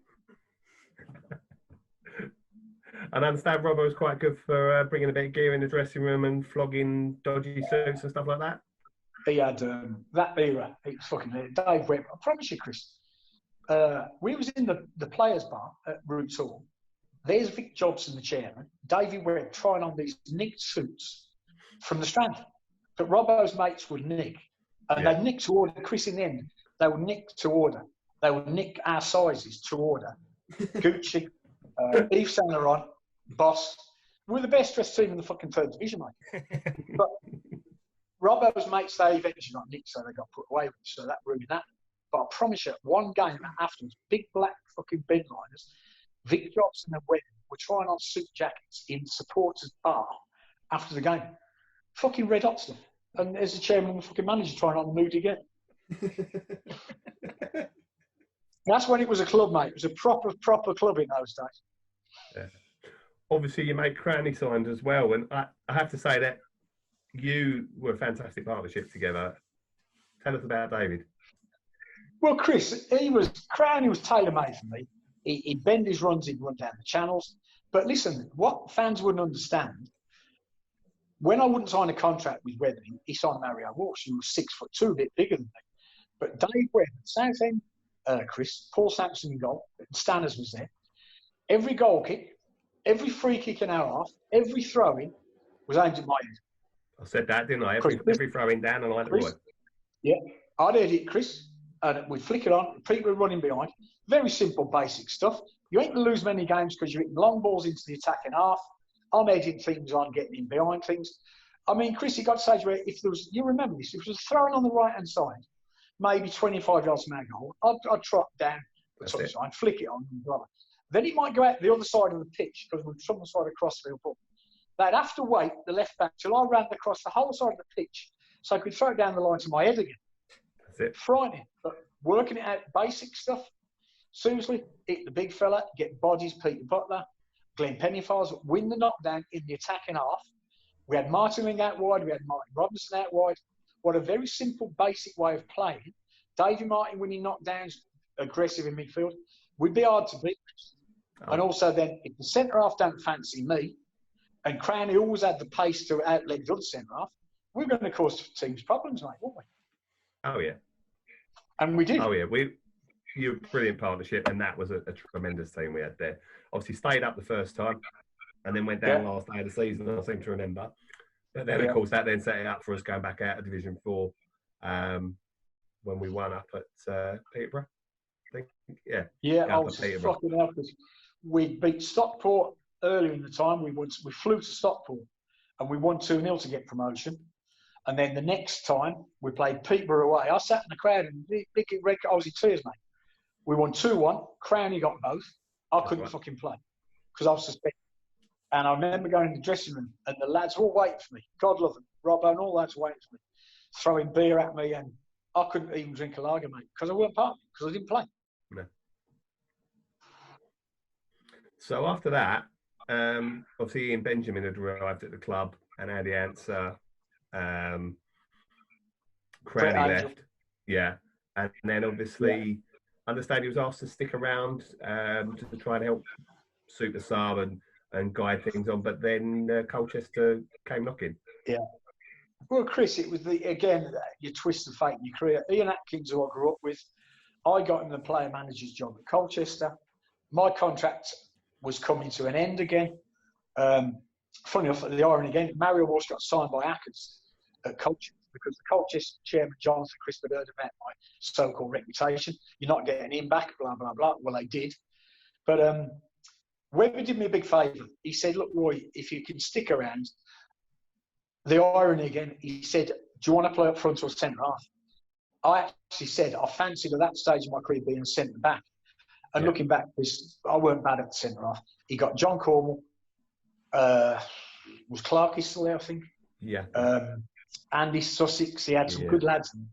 I said I'll play at the back. But he signed Cornwall, and he had someone else there, and I'm thinking, I can't remember his name, but a couple of decent props. And I couldn't know as a spot in my face, so I should have said, look, Dave, I'll play anyway. I played centre midfield for Bobby Moore. I played centre forward. I played centre half. I played fullback for Colchester. But I said I'll play at the back. So what Webby did, he stuck by his centre halves. I'm on the bench about 8-9 games. Yeah. And then Ackers lost a couple of games. Living in my house, Chris. Ackers stayed at my house whilst he was the new player manager. Yeah. And I played. They actually organised a reserve game. This was Ian, my mate I've known for 27 years. To prove to the chairman, Jonathan Crisp, I could still do it. We played on a Tuesday morning at Colchester's training ground, Essex University. Yeah. I got an abscess hanging off the side of my tooth. I'd been up all night. I'd taken 600ml ibuprofen because I could hardly fucking speak to play the game. And Chris, I scored 3 in half an hour and just walked off the pitch. Job done. Absolutely, mate. I scored hat-trick and fucked off because me fucking face was hanging. And it gave Crispy, it gave Ian the ammunition to say to Jonathan Crisp. And here's another thing, Chris, about people and reputations, what can happen to you. I met Crispy at his house, big fuck off gaff, we went down the pub. So Ackers went and he said, boy, fucking, wind your neck in, it's Jonathan Crisp, blah, blah, blah. I sat with him and said, Jonathan, what do you want, mate? I'll have a Guinness. We had about 5 pints of Guinness. Ackers was drinking his orange lemonade, thinking the could drink with me normally. Orange and lemonade. I negotiated the whole contract with the chairman without Ackers saying a word because he was scared to death of the chairman. Right. And cut the story short, Chris, within a month of playing for the first team, Crispy's nickname for me was Lionheart. Lionheart, how you do, mate? Great performance. Because I threw myself about, Chris, and was physical and did a job. And he loved me, Crispy, he loved me. Yeah. But my reputation, obviously, in front of me almost cost me. Because guess what? The following year, I take Colchester to win the league and cup double. Yeah. There's not many people who can get away with being huge Colchester and Southend idols, if you like. John White's the only other one I can really think of. But you're like the only one, apart from John, that can actually get a drink in a bar in both clubs without an issue. You know what, Chris? It's a massive, mate. It's a massive, massive compliment. I remember on BBC on a Saturday morning they were doing grandstands and they were doing legends of, and I was in the top three at Colchester and the top three at Southend, which is quite a compliment, really, for being a bloke that never thought I'd been any sort of fucking hero. What I did, I wore my heart on my sleeve. I was honest. I was honest on the park, honest off the park. As for girls, I did the best I could for them as well. And it stood me in stead, mate, because I was a straight goer. Yeah. So, obviously, you put on your Facebook today, 28 years ago today, you won the FA Trophy at Wembley with Colchester the year they did the double. Yeah. What's your memories of that day? He said to me, gravity, Chris, the fact, I said, we'll play the right way. We played from the back, Chris, because the conference was boot, kick, bike and bite. The only bloke who could have a scrap in that team was me. The rest were good footballers. Kinsella, Eamon Collins, little Gary Bennett, Stephen McGavin. We had a little Warren Donald, who was about 5'6" from West Ham and Northampton. Obviously, Davey Martin was a massive signing for me about February time when he come back from his cruise ships.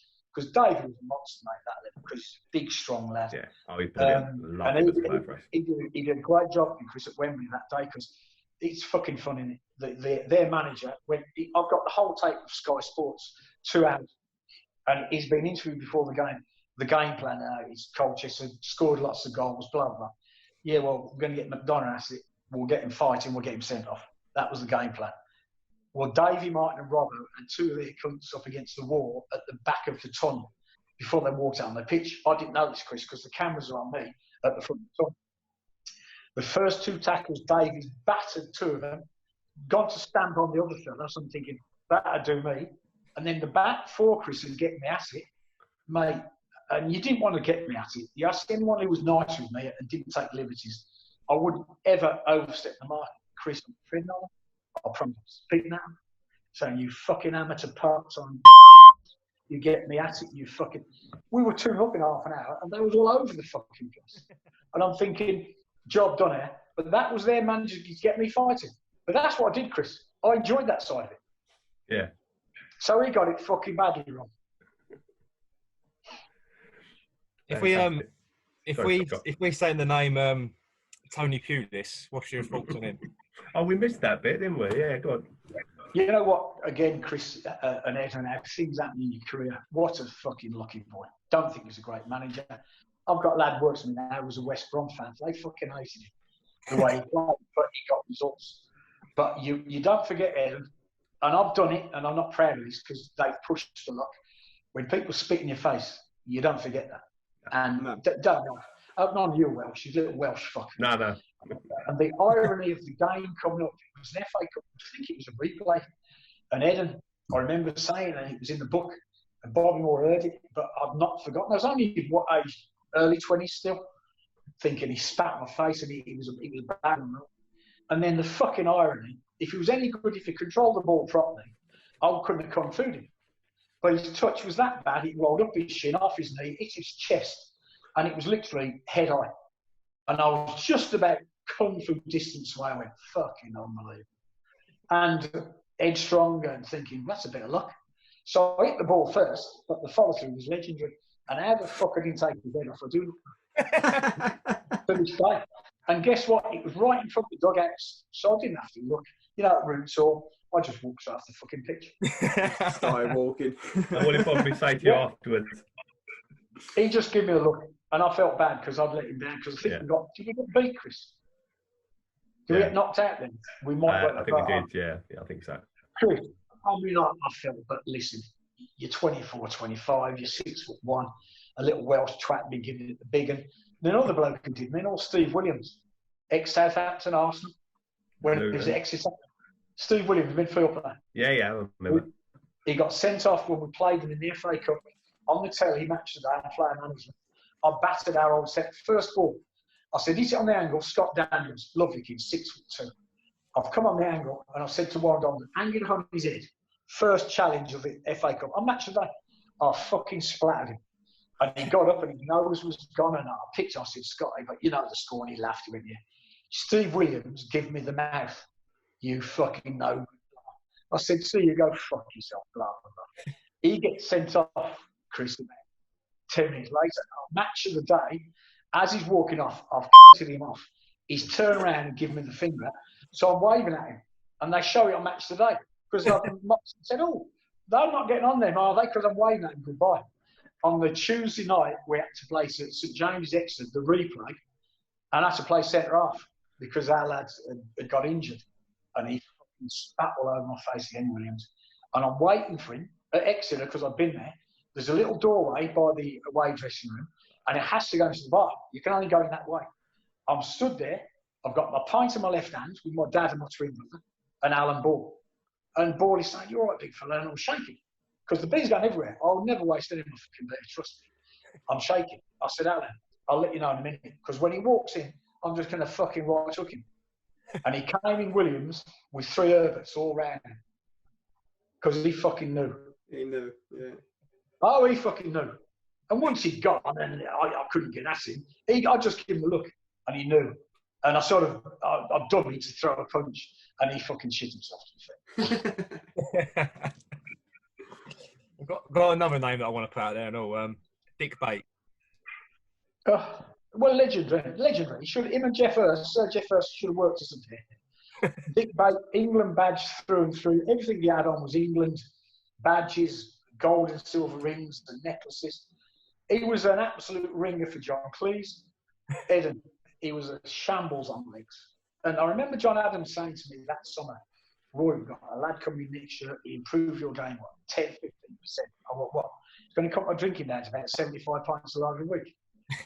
And I promise you, he came in, and no one could take him serious. You know, you have to make your mark. And Eden, here's one for you.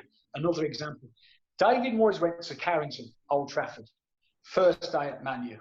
Giggsy, all the boys are there, right? Keno, they're all whatever, as the manager. He turned up in a little fucking Chrysler sponsored, didn't they? The lads have got Camaros, Musk, whatever, Chrysler. He turned up in a little fucking Chrysler 4-wheel drive. I think it was a white one. I'm amazed the players didn't paint it red and turn him into fucking Postman Pat. When you turn up first day, you have to make a statement. I'm here. I'm the gaffer. Whether you're going to be their best mate or you make a statement. He looked like fucking Postman Pat. So the best chance he had to make a statement. Dick Bate walked in. Everyone went, "Who the fuck's this?" He had these white stripes down his fucking, looked like the black and white knee strips. Skin tight tracksuit bottoms, about 6'4". The lads went, "What the fuck have we got here?" And I promise you, and it wasn't premeditated, you think you give the bloke a chance. He set up this grid with bollards and markers and all that like you've never seen. Like an M25 on a Friday afternoon, R4, where you're trying to go, you can't fucking. And he did all these tricks, Eden, with his back flips and through your back, Cruyff turns, in and out these bollards. Absolutely legendary. Never touched a bollard. So then we got to do the same, about 4 lines of them. So the lads looked at me and I nodded and went, "Yeah, we smashed the fuckers in it." So when he looked, he went, "Shh. You know, to be a top coach, you have to whistle through your teeth." He went, "Shh." I went, "Gaffer, sorry." He said, "Could you show us how he did that again? Because I think we got it a little bit wrong there." The fucking wanker only did the same thing again. Legendary. And guess what? We fucking smashed them all over the place again. So he didn't really make a mark, you know what I mean? No. But he's the one. He's the winner for you, mate. Trust me. What's going to happen soon? I stayed up the other night watching BT Sport, whatever. Berbatov, different class. Then I flicked over, and it's got this woman manager. And they're saying how it won't be long before a woman will manage a men's team. I met you. Well, if that's the fucking day, mate, I'm off ski. I'm in the canal. In a gazillion fucking years. Could you not have played under a woman manager? I can't be too sexy, so can I? Well, it depends what she looked like. If she was looking, you'd give her a couple of games, wouldn't you? The thing is, though, trying to be like as nice as possible about it and not make it sound sexist. In my opinion, it is a different game. It's a different game. Scotty, let me tell you this. Watch it, right? And they earn decent money now, fair play to them. One or two have got a bit about them. Watch the fucking goalkeepers. Oh. They're like fucking pigs in space, mate. Bombs. Terrible. So what's the point? You can, like Gary, Phil Neville goes, yeah, we'll do this, we'll do that. Hey, I read an article about 2 months ago. Here's one for you, and this is the modern day game. Liverpool Football Club have a full-time throwing coach. I'd knock the fuck out. Fuck off, mate. You put it behind your head. Make sure it's behind your head. I was taught this when I was 8 years of age, and throw it. Guess what? In the ladies thing now, they've got a specialist coach that they know the fucking cycles. So if they're all on the fucking rag and they're all got the raving on, they know how to do with it. Can you fucking imagine? It's FA Cup ladies final, and 80 team are all on rag. They're all psychos. Oh dear, oh dear. Well, what's your best Christmas do story? There's got to be one. Christmas? There's got to be a Christmas do story. There always is. Well, Ed, probably not the best for me, but hold on, my little cocker spaniel wants to come in here. Come on. We had the Christmas do. Clarkie, player manager, let himself down, to be fair. We're all in Southend, me, Davey, the usual suspects. I think it was the 13.5-hour bender. We stopped drinking we stayed at Lingy's house at Rayleigh, and we stopped drinking about 6 in the morning. But Clark, in his wisdom, had us in the next morning to run the box off. So we're all out there, and Clarkie walks in. Clarkie didn't do the running. When I was player manager, Eden, anything the lads did, I did, including the running, because it's just mutual respect. So we've all got a 13-hour bender. Clarkie's had about, I don't know, 4 pints and fucked off in case he has to buy around, because he's always very careful, Clarkie, by the way. There's always one of them, isn't there? Oh, Evan, trust me. And he bought a whiteboard, and he went, right, my name's at the top. I'm thinking, I ain't going to win no fucking races here. I'm still fucking paralytic. We did increased demand at Rootsaw, which is all around the pitch. It's a long old trot. We did 2 lots. And guess what? McDonough was at the top. They all had bets on all the cheeky fuckers. First to trouble. So anyway, I'm lapping. I've done 3.5, 4 laps, whatever. At Evan, I chopped. But I'm thinking, that ain't getting that money out of me. So while I'm running, I'm eating it again. Oh, no. And I promise you, that's the silly bollocky macho footballer. I've got $1 and I fucking ate it all back down. Oh. I promise you. Oh, amazing. How do you think you could manage or even coach now? And secondly, like, is there a player of the modern era that that really stands out to you at any level? You know, Scotty, what makes me laugh, and I appreciate everyone's got their opinions, because of the media and these psychoanalysts, these fucking nutritionists, fuck off. We played the fortnight before we went to Wembley, we played something like, Scotty, I might be wrong, it was either 6 games.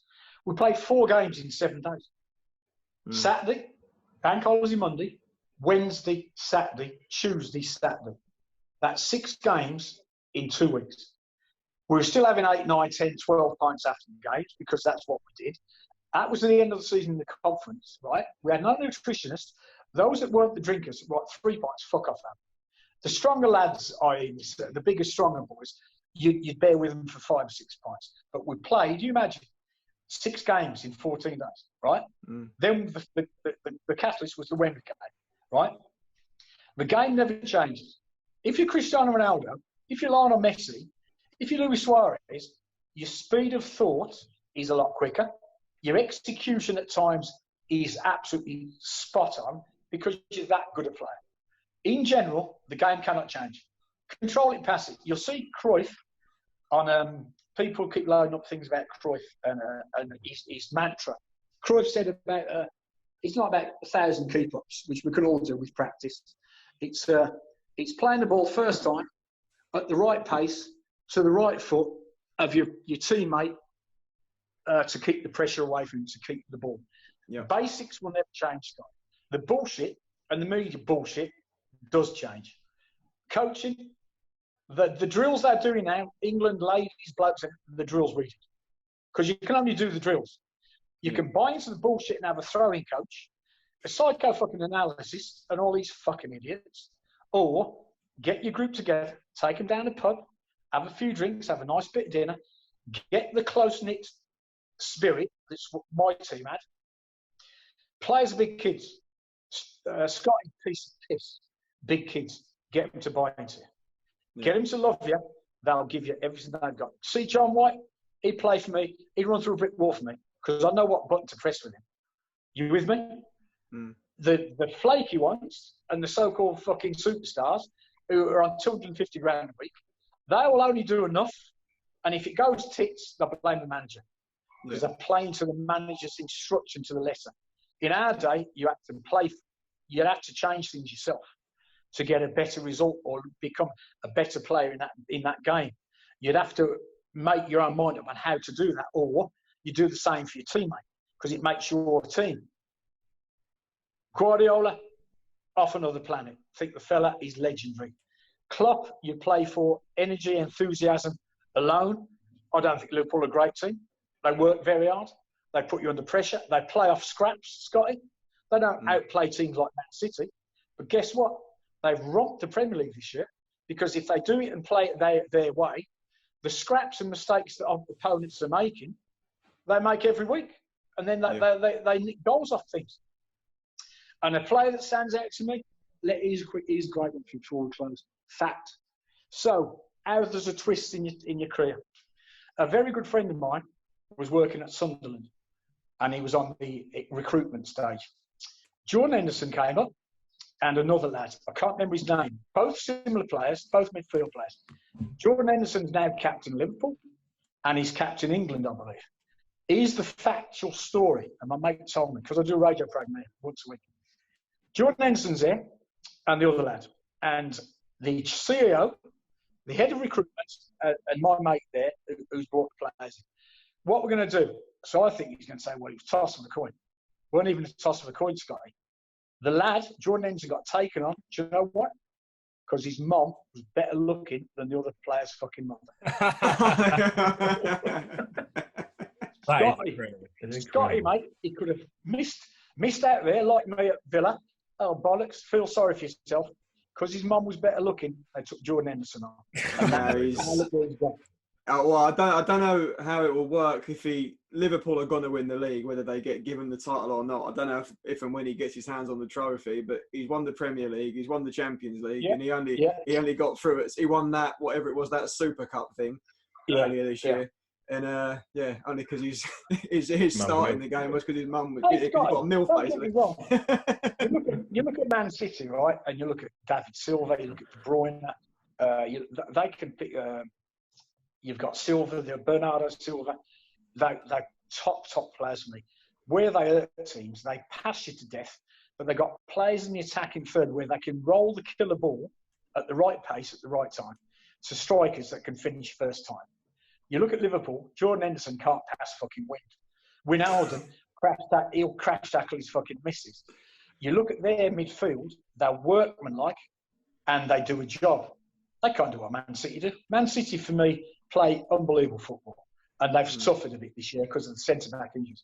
But like you say, Scott, Henderson, I'd have him in my team, maybe with a David Silva, a De Bruyne and someone else, because you do need a dog. Every team needs a dog. And he'd be the dog. And Kevin, when you get Jordan, when you get it, don't for fucking 1 second think you can pass it. Give it Silva, give it De Bruyne, give it to Bernardo Silva, give it to Sterling. Don't think you can play because you can't. But just be a dog. Scotty, he's one kid. The best before I go, the best example I give you, England, and I can't think Robson was the manager. Ray Wilkins got sent off in the World Cup. You had Ray Wilkins, Brian Robson. Here's the thing. Wilkins got sent off, threw the ball at the referee. Robson did his shoulder again, right? Yeah. All of a sudden, midfield became Peter Reid, Glenn Hoddle. This is things can make you as a manager, certainly in league situations. England made the semi-finals. Peter Reid won it, give it Glenn Hoddle. Glenn Hoddle could pass fucking people to death. Trevor Stephen, Steve Hodge on the left. Great up and downers, could get crosses in early. Gary Stephen. And you know what, Scotty? That World Cup I think Robson managed Chrissy, right? Yeah. Was he manager? Oh, yeah. And guess what? Robson out injured, Wilkins sent off. And that two, Peter Reid and Glenn Hoddle, what a match made him. Really want it, give it Glenn. That's it. Yeah. You got to complement each other. Of course you do. Absolutely. Yeah. You couldn't have two centre mids that do the same thing. It's pointless. You're going to clash. Well, Scotty, that's been half our problem this year. We've had a midfielder exactly the same as each other. Yeah, well, Chris, in my way, imagine two Crownies. If you're under a bit of pressure, you've got to go long, Crowney couldn't edit.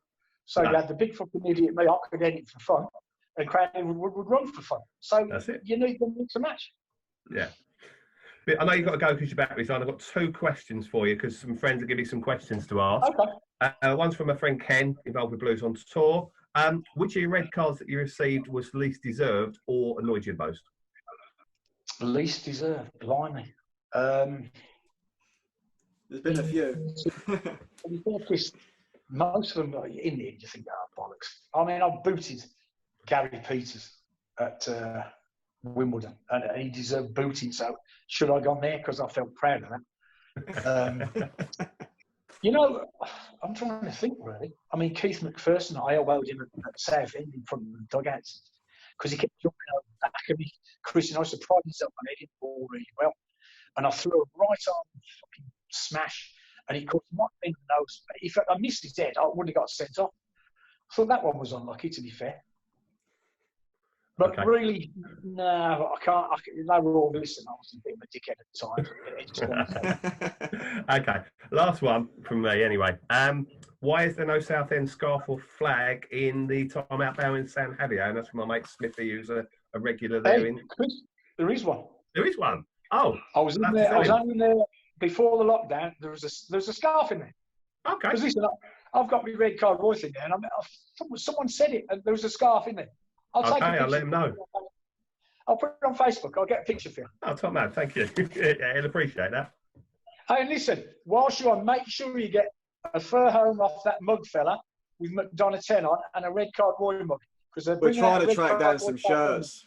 We're trying to track down them Fairholm shirts. I want the actual shirt. That's a fantastic shirt, that. But the mug was, Bernie Friend put it on. The mugs look good. I saw the one that you tweeted the other day, the red card Roy mug, and you were like, "Fuck me, is that Omar Sharif?" Well, yes, of course it fucking was. One thing, the final thing that I want to add, Roy, it's not really a question. It was just the fact you still managed to get yourself sent off in a charity game. I know that was one of the final things in the book, wasn't it? Mate, it was Portugal. And I was playing for the company against a bunch of Portuguese. We've turned up like ragtag and bobtail in fucking different shorts and socks as the company.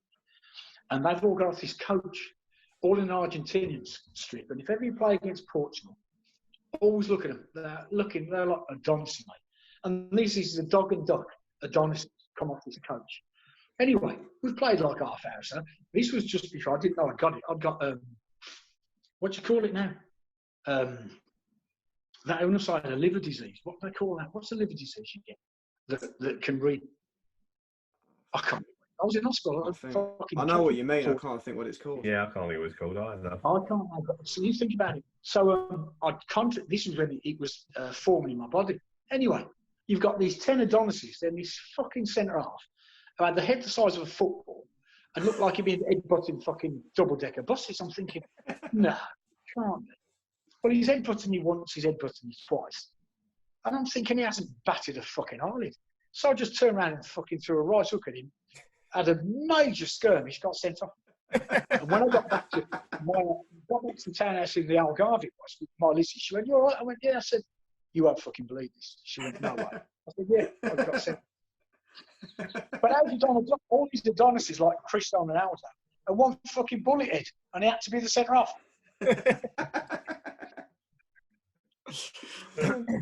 In fairness, that's where the book ends. So I think that's we've tied it all in perfectly there, haven't we? I know your battery's dying, so I don't want to keep you too long, Roy. Thanks very much for. Don't worry, it's just 3. I don't want the battery to run out whenever it will look good. Yeah. No, cheers to your time, mate. Really enjoyed it. No, bless you. Anytime, chaps, for you. Anytime. Yeah, top man. What a pleasure, sir. Thank you. Cheers. Good talking to you. Yeah, you too, mate. You too, mate. Cheers. See you later. See you, Roy. Take care. Yeah, cheers, mate. So there we have it. Red Car Roy. What a guy. Absolute legend. He's absolutely hilarious. Yeah. I think it is unlikely, purely because I think most chairmen would be scared of how honest he is. Oh, But yeah. I'd love to see him somehow involved in the modern game. Yeah, I would. Not necessarily as a manager, but in a coach in some. I'd love it, because I think, particularly in the lower leagues, still, you need characters like that. You need honesty like that, just raw honesty, passion, emotion.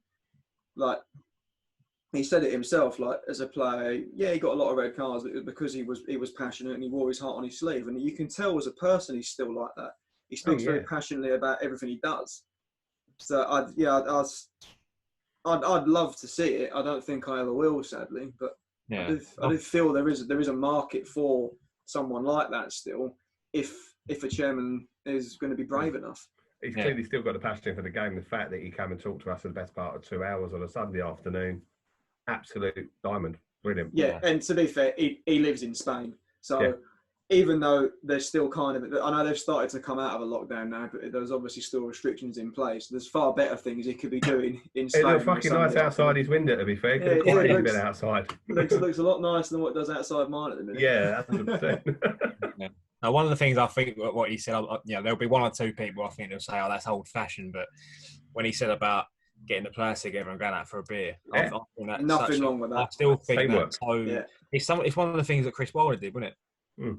And look how successful he's been. I mean, yeah, don't get me wrong. A lot of people say he's tactically very good as well. But I mean, he's still gone, right, hang on, we're not a group here. Go out, get pissed.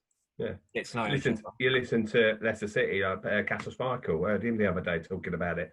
And obviously the Christmas party, all in fantasy dress off to Copenhagen, might have helped them win the league. Yeah, there's. I think you've got. Listen, I don't know all the ins and outs of what's happening at Wickham, but there's a reason they've done what they've done this season. I listened to an interview with Gareth Ainsworth like the other week, and he was saying like a load of things that just struck me as being so similar to the success we had under Steve Tilson. Yeah, they just because we know then that was a very tight group. They went out together. I'm not saying they all went out and got absolutely bladdered every night, but they would socialise together. That goes such a long way in being a successful team. Yeah, so you're playing for your mates then, aren't you? You're playing for your mates, and that gives you another 10-20%. Then why wouldn't you want to your squad like that? It gives you another 10-15 points per season. Oh, 100%, yeah. Like if not more. Yeah, definitely.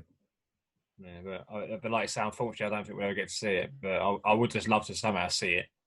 But Yeah, I hope someone ends up being bold. We'll put it this way. We're going to get relegated, so we might as well have done it. Yeah. See what happens. We might as well have done it this season. In a parallel universe, we might as well have gone, look, you know what? I'm taking a big old punt on Kevin Bond. I may as well take a big old punt on this geezer. And it would have been a hell of a lot cheaper as well, I imagine. The Mal model. I liked his comment about Ron looking like an ice cream. I do remember that day thinking, fuck me, he's been beat up. Yeah, I'd love to know what would happen. He looked like he'd had like a lobotomy or something. We still don't know what it was about, do we? Yeah, very bizarre. Frankenstein creation. Yeah. Would explain a lot of his decisions lately. Yeah. But yeah, again, hopefully you enjoyed listening to it. I had I spent a lot of time editing that one for all the C bombs. If I did miss any, then I can only apologise. There was quite a lot of them. But yeah, we've still got still got more ideas we want to do, more people we're in contact with, more ex-players to hopefully come on. So yeah, keep listening, stay alert. Yeah. Stay alert. And yeah, we'll see you later. Thanks for having me, boys. I'll see you soon. No, I'd like to see that. See you later.